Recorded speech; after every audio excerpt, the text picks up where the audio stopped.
My name is Bob Sproull. Since moving to Northampton in 2011, I've been an adjunct professor in what is now the College of Information and Computing Sciences.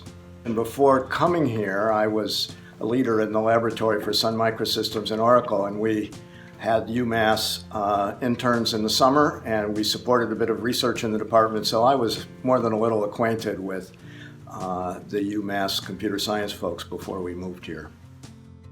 I was an undergraduate physics major, but as a teenager I'd learned a lot about transistorized circuits, but didn't really connect them to computing, even though I'd built a flip-flop or two. But as an undergraduate in 1966, I got to know a computer at school and learned a little bit about computing, although I still didn't know how they worked, really.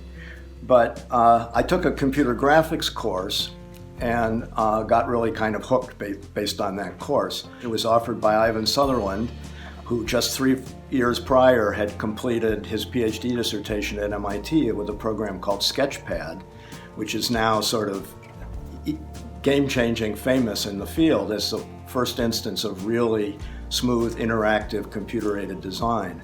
So he came and taught this course and managed to rustle up a PDP-1, which was a computer that filled a large room, cost $500,000 in those days, but he made it available to the students in the course as a personal computer. So I got about 2 to 4 hours of time each week on that computer. It had displays, you essentially wrote programs on the bare metal. There was no operating system to speak of. But one of the fascinating things about that computer is in the corner, there was a filing cabinet full of all the circuit diagrams for it. And so I was instantly able to make a link between what I knew about transistor circuits and this PDP-1 that was sitting there. And that was the beginning of the end, so to speak. I mean, that sealed the deal. Computer science at UMass, but everywhere, has been on a rocket the last 5 or 6 years. The department has grown a great deal, both in breadth and depth, and of course in numbers of students. I think the department has done extremely well in rising to that occasion. I'm reminded of a coach once in rowing who, before a race in a boat I'd never been in before, I asked what his best advice was. He said, "Hang on."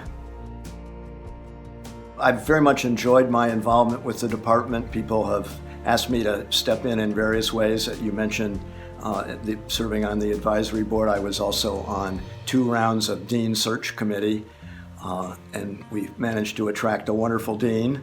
Helping out like that, I don't think I have any special skill at it, but I'm kind of the slack talent, if you will. I don't have a daily assignment being an adjunct, and so can get asked to do these things when let's call them extra opportunities step up, and I'm delighted to do that and want to continue to do so.